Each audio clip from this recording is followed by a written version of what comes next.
Picture this, a lonely crossroads at midnight. No witnesses. No second chances. Just a whisper in the dark asking one question: how badly do you want it?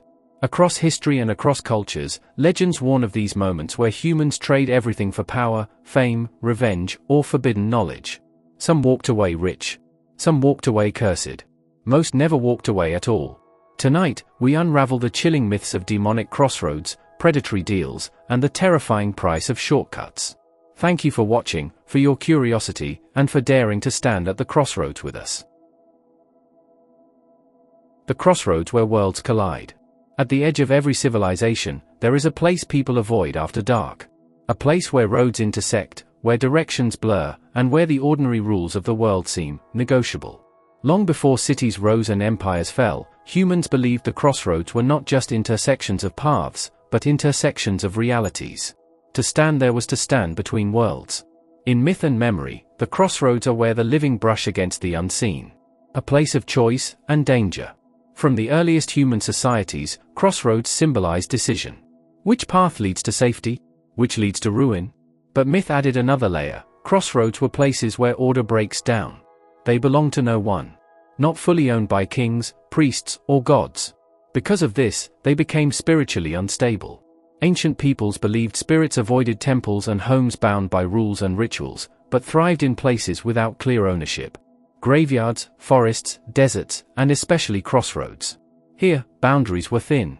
Here, the impossible could happen. And sometimes, it did. The first crossroads spirits. In ancient Mesopotamia, demons like Lamashtu and wandering spirits were believed to stalk crossroads at night, attacking travelers and pregnant women. Protective amulets were worn specifically for journeys that crossed unfamiliar roads. In Greece, the crossroads belonged to Hecate, goddess of witchcraft, ghosts, and liminal spaces. Shrines to Hecate were placed where three roads met. Offerings of food, called Hecate suppers, were left behind, not to worship her, but to appease what followed her.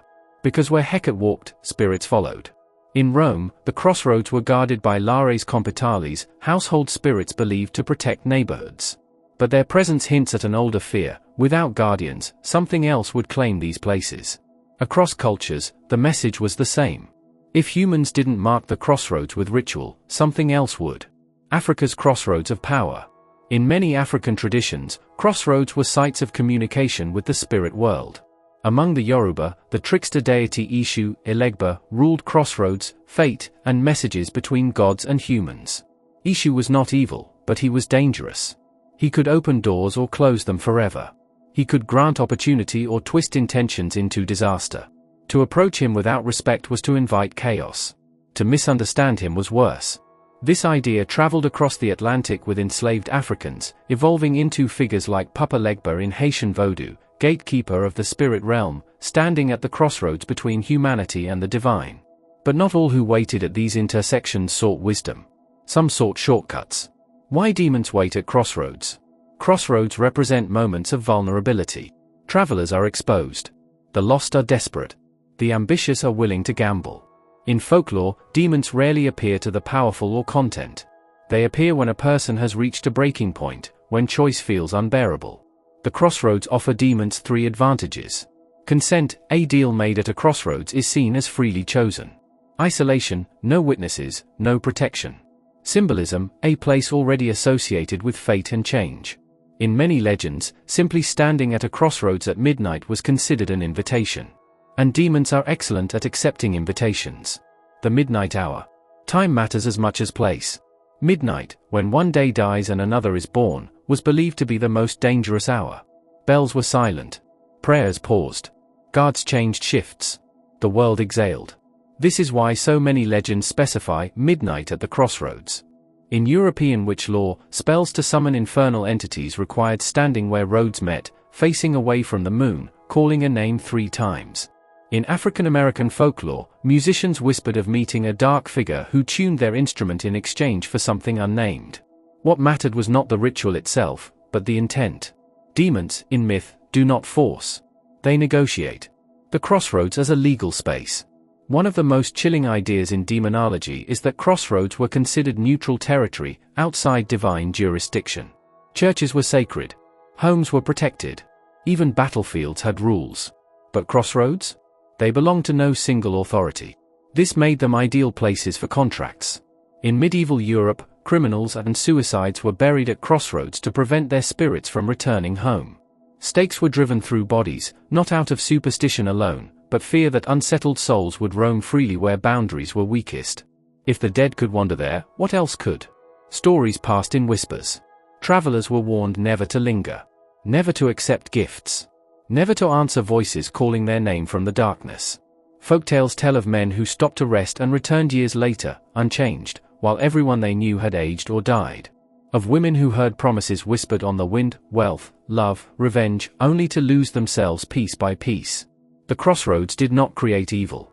They revealed it, a mirror of the human mind. Anthropologists and psychologists argue that crossroads myths endure because they externalize inner conflict. When humans face impossible choices, the mind invents figures to negotiate with. But myth insists this is more than metaphor. Across continents, cultures with no contact created the same warning: shortcuts attract predators. Demons at the crossroads are not just monsters, they are reflections of temptation given form. They speak the language of desire. They offer exactly what is asked for, never what is needed. And they never forget a debt. Standing at the crossroads. Every generation redraws the map, but the crossroads remain. Today they may not be dirt roads beneath a moonlit sky. They may be moments, career choices, moral compromises, desperate prayers whispered alone. The anatomy of a demonic pact. The deal never begins with fire or screams.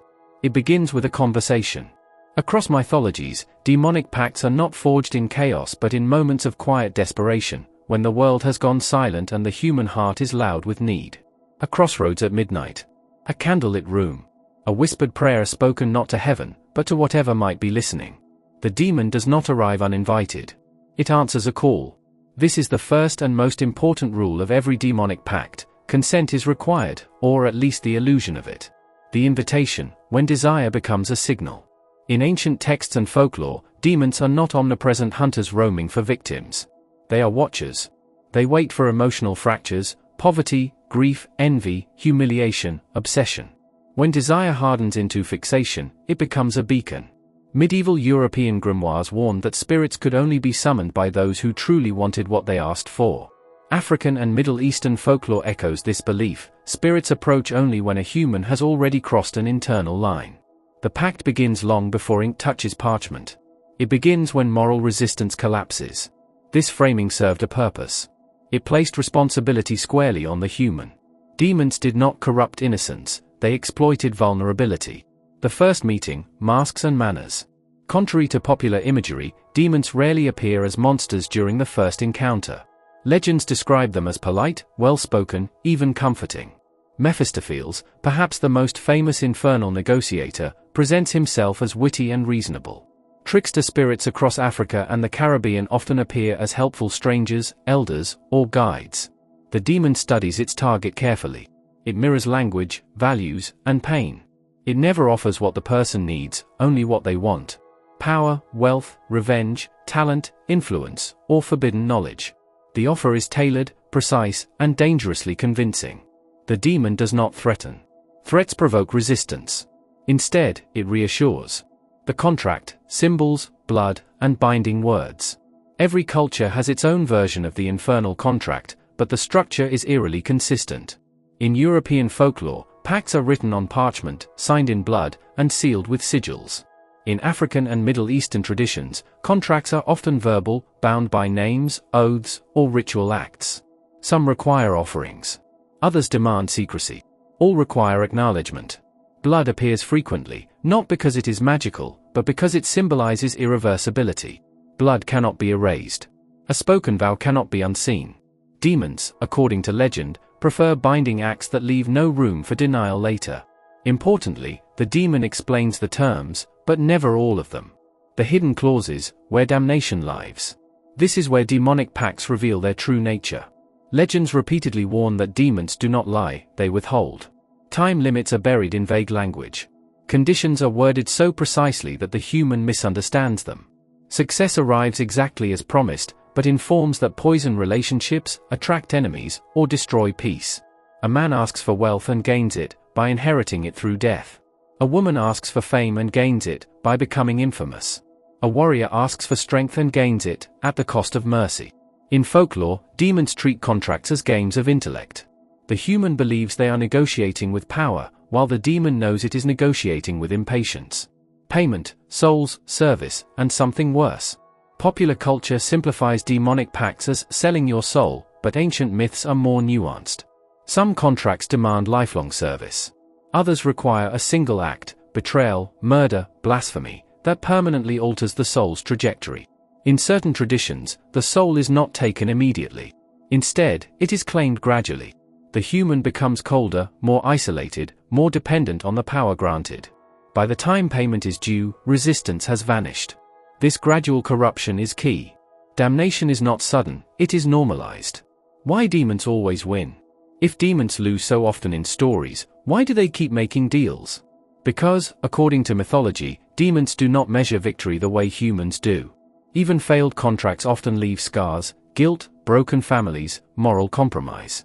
The demon may lose the soul, but it still weakens the human world.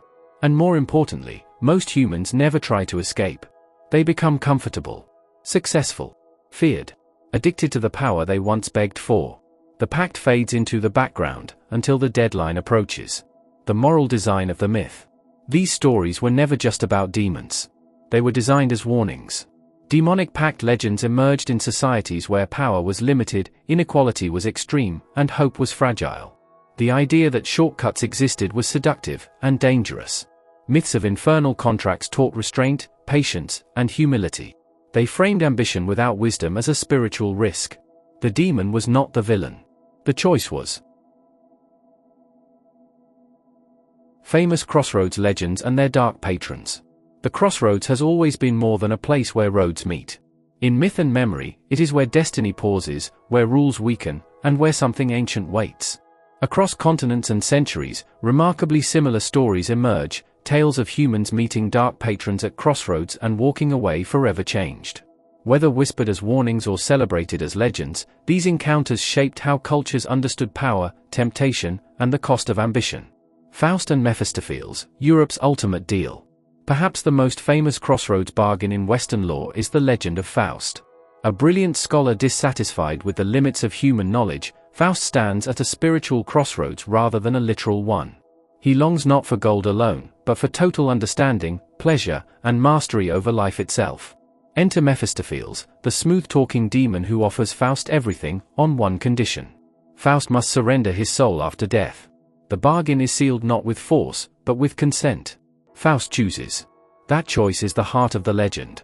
Historically, the Faust story evolved from medieval Christian anxieties about forbidden knowledge, alchemy, and pride.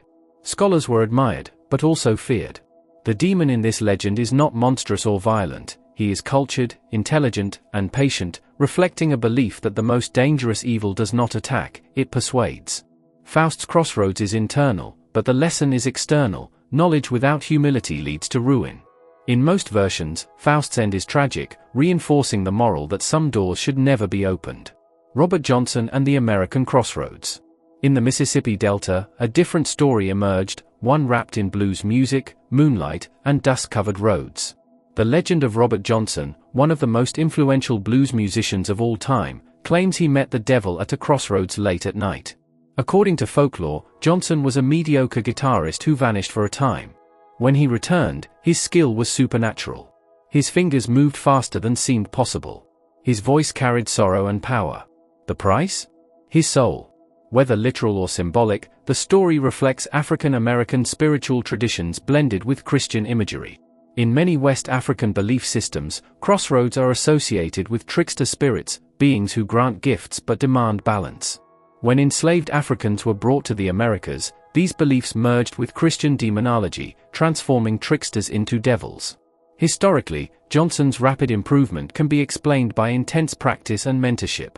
But myth thrives where talent feels inexplicable. The Crossroads legend gave form to society's discomfort with sudden greatness, especially greatness born from suffering. Trickster gods, Africa and the Caribbean. In African and Afro-Caribbean traditions, the crossroads is often ruled not by demons, but by trickster deities. Spirits like Ishu, Elegba, and Legba are guardians of thresholds, messengers between humans and the divine. These beings are not purely evil. They are morally complex, rewarding cleverness and punishing arrogance. At the crossroads, they test humans, offering opportunities that reveal character rather than guaranteeing success. Colonial missionaries, uncomfortable with these spirits' ambiguity, rebranded them as demons. Over time, folklore shifted. What were once divine negotiators became sinister deal-makers. Yet the original stories remain. The crossroads spirit does not force bargains, it reveals who you truly are when given a choice. This distinction matters. In these traditions, failure is not caused by trickery alone, but by human impatience and greed. The dark patron merely holds up a mirror. European witchcraft and midnight rituals. Medieval Europe feared the crossroads intensely. Witches were said to perform rituals there because it was believed that no single god fully claimed the space. Burials of criminals often occurred at crossroads to trap restless spirits, reinforcing the belief that something unholy lingered there. Grimoires described summoning demons at crossroads at specific hours, especially midnight or the witching hour. These demons were named, ranked, and bound by ritual law. In theory, a practitioner could command them. In practice, the stories almost always ended badly. The dark patrons of European law were legalistic demons, entities obsessed with contracts, wording, and loopholes. This reflects medieval society itself, where law, hierarchy, and oaths governed life. Even hell, it seemed, had paperwork. The devil as a cultural shapeshifter. Across all these legends, one truth stands out: the demon changes shape, but the deal remains the same. In Europe, the patron is a fallen angel. In Africa, a trickster spirit. In America, a shadow at the crossroads.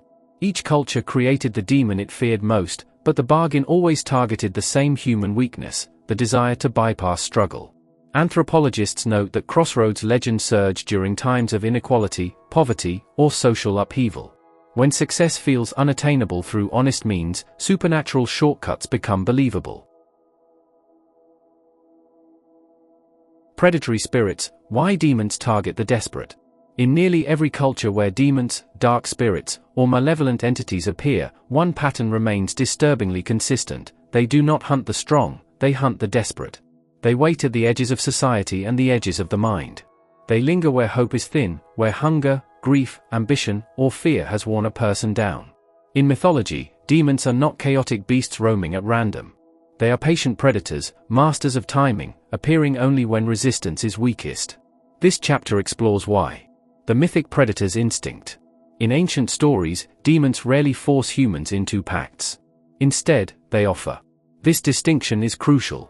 A forced contract holds no power in myth, a chosen one does. Consent, especially consent born of desperation, is what binds the deal. From Mesopotamian demons like Lamashtu, who preyed on vulnerable mothers, to European infernal figures tempting starving peasants, predatory spirits behave less like monsters and more like skilled hunters. They observe. They wait. They strike when the moment is perfect. Desperation creates cracks: emotional, spiritual, and psychological. In folklore, these cracks are described as weakened souls, lowered spiritual defenses, or open gates. Demons do not create suffering, they exploit it. Why the desperate are the ideal target. The desperate ask dangerous questions. Not, is this right, but, will this work? Not, what will it cost, but, can I survive without it? In mythology, demons understand this shift better than anyone. When survival, status, or dignity is at stake, moral boundaries blur. Legends consistently portray demons offering solutions that appear reasonable, almost compassionate. Food for the starving. Power for the powerless. Fame for the forgotten. Revenge for the wounded. The desperate are not greedy, they are cornered. And a cornered soul is far easier to manipulate than a content one. The psychology behind the myth.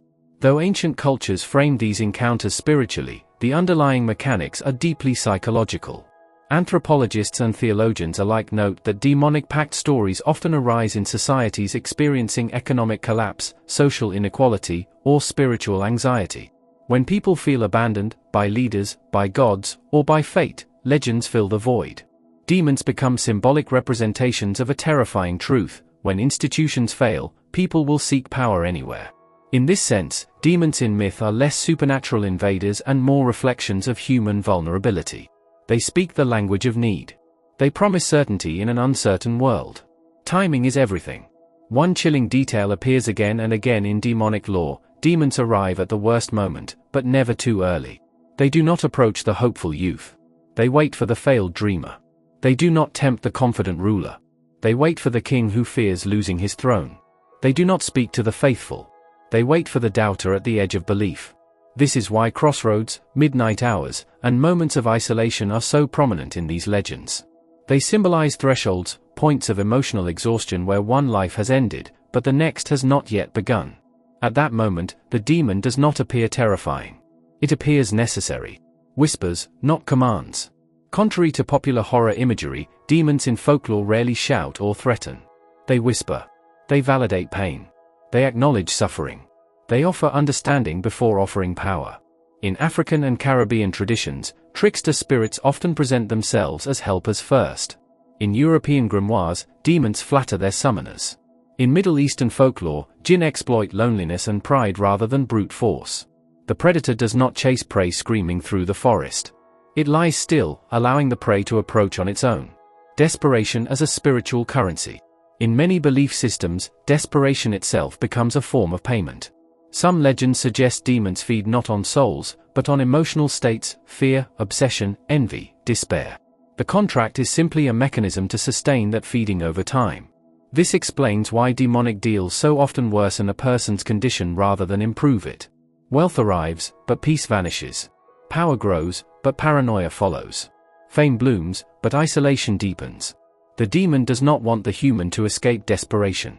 It wants to manage it. Why the strong are ignored. Mythology rarely depicts demons targeting those with strong community ties, faith, or inner peace. Not because they are immune, but because they are inefficient targets. Predators conserve energy. They choose prey that will not fight back. In stories where holy figures confront demons, the demons often retreat, bargain, or deceive rather than attack directly.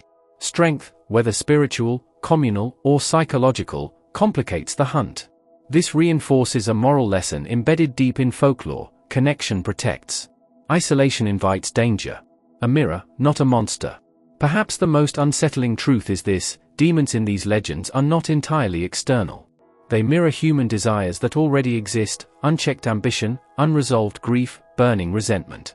The demon does not invent the hunger, it simply offers a way to satisfy it quickly. This is why demonic stories endure across cultures that never met. The symbols differ, but the pattern is universal. When people feel powerless, they imagine a power that listens. The real warning beneath the myth. Chapter after chapter of demonic folklore leads to the same conclusion: the danger is not that demons exist, but that desperation blinds judgment. These stories were never meant to prove the literal presence of demons. They were meant to warn communities about the cost of abandoning patience, humility, and collective support. When a society leaves its people desperate, the myths say, predators, real or imagined, will fill the void. Escapes, betrayals, and broken contracts. The crossroads are not always a place of doom. In myths spanning continents, there are those rare, but unforgettable, tales of humans who outwitted the very demons they bargained with. Escaping a demonic pact was never simple, and betrayal was often as dangerous as submission. Yet these stories reveal a surprising truth: even in a world governed by predatory spirits and sinister contracts, cleverness, courage, and sometimes sheer luck could tip the balance. One of the most famous tales comes from the European legend of Faust, the scholar who summoned Mephistopheles to gain knowledge, wealth, and pleasure beyond mortal means. In Goethe's later retelling, Faust negotiates with precision, attempting to limit the demon's control over his soul. While many adaptations end in Faust's damnation, older versions of the tale, especially those circulating in Germany in the 16th and 17th centuries, offer hints of loopholes. Faust's pact is carefully worded, and his occasional defiance demonstrates that even a scholar at the crossroads could manipulate the terms if clever enough. While these stories were cautionary, they also inspired hope that human wit could confront supernatural cunning. Across the Atlantic, the African and Caribbean folklore of trickster spirits provides more concrete examples of escape and betrayal. In these traditions, spirits were often bound to contracts not through written law but through ritual and mutual recognition. One popular tale tells of a man who called upon a powerful spirit to gain wealth, only to realize the terms demanded more than he could bear. Instead of submitting, he used a clever ruse. He fulfilled the literal wording of the contract without meeting the spirit's implied expectations. The spirit, bound by its own rules, could not claim his soul. The story spread across generations, teaching both respect for spiritual forces and the power of ingenuity. Similarly, Caribbean obeah and hoodoo traditions include warnings about escaped pacts, where an individual negotiates a deal only to later find a way to nullify it. Sometimes, the solution lies in symbolic reversal, turning the tools of the contract against the spirit itself. Candles, knots, written symbols, or spoken words can transform submission into liberation. These rituals weren't just superstition, they reflect a deep cultural understanding of psychological leverage, negotiation, and human resilience in the face of overwhelming power. In medieval Europe, tales of witches and cunning peasants also highlight escapes. Contracts were rarely written on paper, they were performed through ritual gestures, oaths, and the precise use of magical symbols. Historical accounts, though heavily filtered through superstition, often describe instances where individuals outmaneuvered their demonic patrons. One story tells of a peasant who agreed to a demon's terms for 7 years, only to vanish from the contract at the precise moment it expired, thanks to the intervention of a sympathetic priest. Here, the narrative intertwined spiritual belief with legalistic thinking. The human mind, carefully observing the rules of the contract, could bend them. But escaping a demonic deal was rarely simple or safe. Betrayal could provoke wrath, and demons, bound by cosmic rules, often retaliated with cunning punishment. One recurring motif is the illusion of freedom. A character may believe they have escaped, only to find themselves ensnared in a subtler trap later. For instance, in some African folktales, a person escapes by tricking a spirit into giving up its power, but the spirit's essence lingers in their home or family, creating long-term consequences.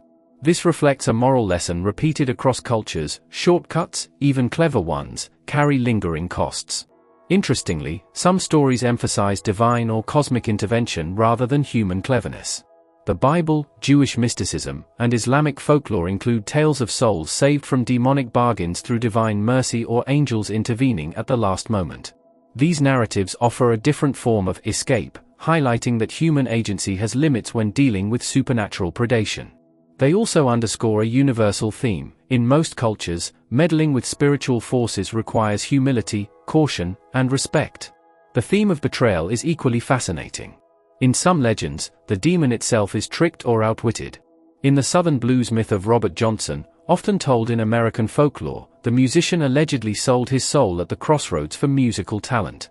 While the story focuses on Johnson's rise to fame, alternate versions suggest he manipulated the deal, using charm and skill to gain mastery over his own fate. Such legends blur the line between submission and rebellion, showing that contracts at the Crossroads were not absolute chains, they were dynamic, symbolic battles of wit, will, and cunning. Even in modern urban legends, the motif persists. Tales of people seeking wealth, fame, or supernatural help often end with clever subversions of the deal. These contemporary stories echo ancient wisdom: understand the terms fully, exploit loopholes, and trust your instincts. While often exaggerated, they reinforce the idea that human ingenuity can confront predatory forces, even if those forces are metaphorical, representing greed, ambition, or moral compromise. Ultimately, the stories of escaped pacts and broken contracts serve multiple purposes. They are thrilling, yes, but they also educate. They warn listeners about the perils of unchecked ambition, the seduction of easy solutions, and the cunning of those who would exploit desperation. At the same time, they celebrate human intelligence and courage, the idea that even when confronted with supernatural power, the human spirit can assert agency and reclaim freedom. As we examine these legends, one pattern emerges: success often requires more than courage. It requires knowledge, timing, creativity, and sometimes outside help. Escapes are rarely clean or easy, and betrayal, whether by human or spirit, carries consequences. The Crossroads are as much a psychological space as a physical one, a place where ambition and fear collide, and where every choice, every word, every ritual gesture can tip the balance between damnation and liberation. Crossroads in the modern world. The Crossroads are not relics of a distant past. They are not merely the stuff of Gothic literature or medieval superstition. They live on, morphed, modernized, and woven into the fabric of today's societies. While ancient tales spoke of shadowy spirits lurking in foggy intersections, the metaphorical crossroads of the 21st century are everywhere, corporate boardrooms, underground clubs, viral internet forums, even the glowing screens of smartphones. The crossroads persist because human desire has not changed. Ambition, greed, and desperation still whisper promises that seem too good to resist. The only difference is the form the demons take and the deals they offer. Across the globe, stories of people selling their souls continue to captivate. In some parts of Africa, legends of witch doctors and spirits granting wealth still circulate. In urban America, tales of musicians and artists meeting the devil at a crossroads have become almost iconic, a modern Faustian myth reframed through blues, jazz, and hip-hop. The infamous legend of Robert Johnson, the Mississippi Delta guitarist rumored to have traded his soul for unparalleled musical talent at a crossroads, exemplifies how the symbol evolved. Whether fact or folklore, the story persists because it resonates with the universal fear: what are we willing to risk to achieve greatness? In the digital age, crossroads have become both literal and symbolic. Social media and online occult communities act as a new kind of crossroads, where anonymity, temptation, and the pursuit of influence converge. In these spaces, shortcuts to fame, wealth, or knowledge are marketed as opportunities to those desperate enough to click. Influencers promising instant success, viral fame, or supernatural empowerment echo the same logic as the demon at the crossroads: give something, your effort, your privacy, your very essence, and receive immeasurable rewards in return. The medium has changed, but the fundamental dynamics remain identical. Yet the modern crossroads are not purely symbolic or technological, they also manifest in the moral and ethical dilemmas faced daily. In workplaces, political arenas, and personal relationships, opportunities that promise rapid advancement often carry unseen costs. The crossroads moment is universal. It could be a choice to compromise integrity for wealth, betray trust for power, or exploit others for fame. Unlike the mythic tales, these decisions rarely come with glowing contracts or visible demons. The predator is subtler. It can be ambition itself, societal pressure, or human greed. Anthropologists and psychologists note that these modern demons exploit the same vulnerabilities ancient legends described: isolation, desire, and desperation. Interestingly, modern culture often blends entertainment and education to preserve the mythic crossroads. Horror films, novels, and video games frequently adapt these ancient motifs into contemporary settings. The crossroads may appear as a neon-lit city intersection or a haunted digital forum, but the narrative is unchanged: temptation lurks, and the price of ambition is far greater than the reward. This blending keeps the myth alive, making it accessible to younger generations while reminding society that the peril of shortcuts is timeless. There are also modern cases that echo traditional stories. Reports of cults, scams, and spiritual frauds in various countries illustrate how people continue to fall prey to the allure of quick gains. In some cases, these modern pacts are framed as self-help schemes promising rapid wealth, spiritual enlightenment, or social influence. Those who ignore caution, ethics, or critical thinking often find themselves trapped, metaphorically selling their souls, just as the legends predicted. These contemporary manifestations reveal an uncomfortable truth: the crossroads never left humanity, it simply shifted its disguise.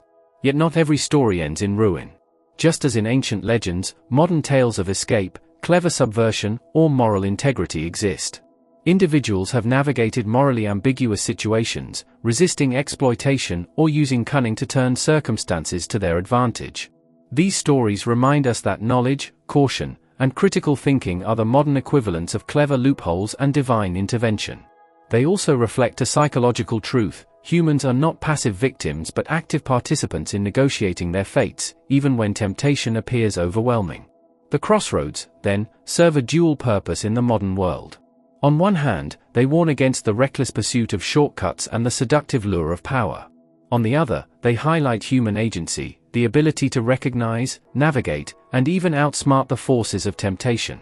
Modern crossroads are complex, blending material, psychological, and digital dimensions, yet they echo the ancient lessons: desire is powerful, decisions carry consequences, and every shortcut has a cost. Modern storytellers, scholars, and spiritual thinkers continue to mine these crossroads myths for insight. Sociologists observe that legends of predatory deals reveal enduring societal anxieties, inequality, ambition, mortality, and the ethical boundaries of human desire. Psychologists note that the narratives often function as cautionary tales, helping people process complex emotions like envy, regret, and temptation. Even pop culture, through films, series, and games, translates these ancient warnings into visceral experiences, allowing audiences to explore the thrill and terror of the crossroads safely. Ultimately, the modern crossroads are everywhere. They are in the glint of opportunity that asks more than you can see, in the viral promises that demand your trust, and in moments where moral and ethical decisions shape not only your life but the lives of others. The crossroads of today may lack the eerie fog and glowing runes of ancient myth, but the stakes are no less real. Every choice, every temptation, every decision carries the potential for reward and the shadow of loss. As we navigate these contemporary crossroads, it is worth remembering the timeless lesson embedded in every demonic pact legend: power without caution is dangerous, ambition without wisdom is perilous, and every path chosen has a price, whether visible or hidden. Humanity may have replaced night fog with neon lights and parchment contracts with digital promises, but the fundamental struggle, the test at the crossroads, remains unchanged. The eternal choice: why the crossroads never disappear. The crossroads are never empty. Even when the night is silent, the air still hums with possibility and peril. For millennia, they have been places of decision, of hesitation, of temptation, and for every human who has paused there, the choice has remained the same: what are you willing to give for what you desire? From ancient Mesopotamia to Africa, Europe, and the Americas, myths of crossroads are remarkably consistent. The crossroads are not merely a physical intersection of roads, they are metaphorical spaces, representing the moments in life where choice, ambition, and consequence collide. They are liminal spaces, thresholds between the known and unknown, the mortal and the supernatural, the safe and the forbidden. Take the story of Faust, perhaps the most famous crossroads legend in Western tradition. Faust, a scholar disillusioned with the limits of human knowledge, wanders into a metaphysical crossroads of ambition and despair. There, he encounters Mephistopheles, the demonic agent of temptation, who offers him knowledge and power beyond mortal comprehension, but at the cost of his soul. Faust is not alone in history. Variations of this story exist across cultures. In West Africa, a desperate hunter might meet a trickster spirit at the fork of two rivers, promised the hunt of a lifetime in exchange for a lifelong debt. In the American South, musicians like Robert Johnson were said to meet a dark figure at a deserted crossroads, emerging with a mastery of their craft, and a shadow hanging over their life. Why do these stories endure? Perhaps it is because crossroads are eternal metaphors for human choice. Life itself is a series of crossroads. We make decisions that shape our destiny, each choice carrying potential reward and risk. The legends of demonic pacts simply dramatize this truth, magnifying the consequences and moral stakes. The crossroads never disappear because human desire never disappears. The moment when we consider shortcuts, whether to wealth, power, knowledge, or revenge, is the moment we stand at our own personal crossroads. But there is another layer to this enduring myth: the predatory intelligence of the crossroads themselves. Demons, trickster spirits, and dark agents are rarely random or mindless. In myth, they are patient, selective, and strategic. They appear only when they know a soul is ready to bargain. Legends often describe the perfect timing: when a scholar is frustrated, a musician is desperate, or a ruler is blind with ambition. These entities exploit weakness, hesitation, and desire. The crossroads, then, are more than symbolic. They are a test, a mirror reflecting our own fears, greed, and impulses. And yet, the stories also teach that escape is possible. Tales from African folklore, European witchcraft, and Middle Eastern traditions often highlight cunning, faith, or intervention as tools to outwit the supernatural. Some heroes exploit loopholes in contracts, others appeal to higher powers, and some simply refuse to take the first step. The crossroads, then, are not purely predatory. They are a crucible, revealing the character of those who stand before them. The myth persists because the lesson is universal: desire unchecked by wisdom invites danger, but awareness and courage can turn temptation into triumph.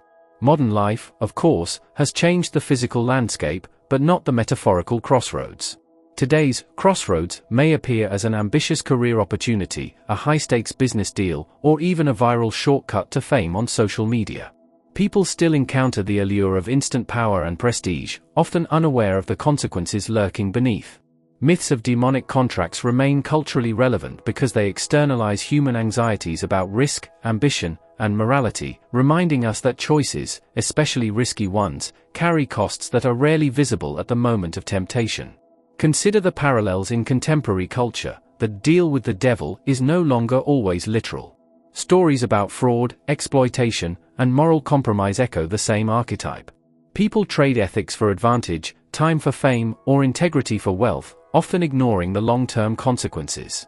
Legends of demonic crossroads are enduring not because supernatural entities are stalking us in the streets, but because the human psyche recognizes the tension between desire and consequence in every decision. The crossroads are eternal because human nature itself is eternal. And yet, there is something haunting about the way these myths bridge past and present. The crossroads are both everywhere and nowhere, simultaneously a physical space in folklore and a symbol in the mind. They represent a timeless truth: every choice matters, and every choice shapes who we are. The stories persist because they dramatize something profoundly human, the recognition that life is a series of contracts, some explicit, some implicit, some moral, some spiritual. Each crossroads asks the same question: what will you give for what you seek, and are you willing to pay the price if the balance tips against you? Some scholars suggest that the persistence of crossroads myths also reflects societal structures. In communities where inequality, danger, and uncertainty are common, the idea of a supernatural shortcut is both terrifying and seductive. It is no coincidence that legends of demonic pacts often appear in cultures with high stakes for survival or ambition. The crossroads, then, become a psychological and social mirror, a way to explore ethical dilemmas, desire, and human cunning across generations. Ultimately, the crossroads never disappear because they are not bound by geography or time. They exist wherever humans confront temptation, uncertainty, or ambition. Every moment of decision, whether we recognize it as a crossroads or not, carries the potential for both reward and ruin. Every act of cunning, hesitation, or courage writes the next chapter in a human story that has repeated for millennia. The demons of legend may vanish when the dawn arrives, but the choice, the moral and spiritual crucible, remains. So, when you find yourself at your own crossroads, consider the tales of those who came before: the scholars, the musicians, the hunters, the rulers. The crossroads demand nothing less than clarity, courage, and careful deliberation. The crossroads are quiet now, but they never disappear. Every legend we've explored is a warning about temptation, desperation, and the dangerous belief that power comes without a price. The demons at the crossroads aren't just ancient spirits, they're reflections of the choices we face when ambition blinds reason and shortcuts feel justified. So if you ever find yourself standing at a crossroads, offered everything you've ever wanted, remember the stories of those who signed too quickly and paid forever. Thank you for watching, for listening, and for keeping these dark legends alive. Until next time, choose wisely.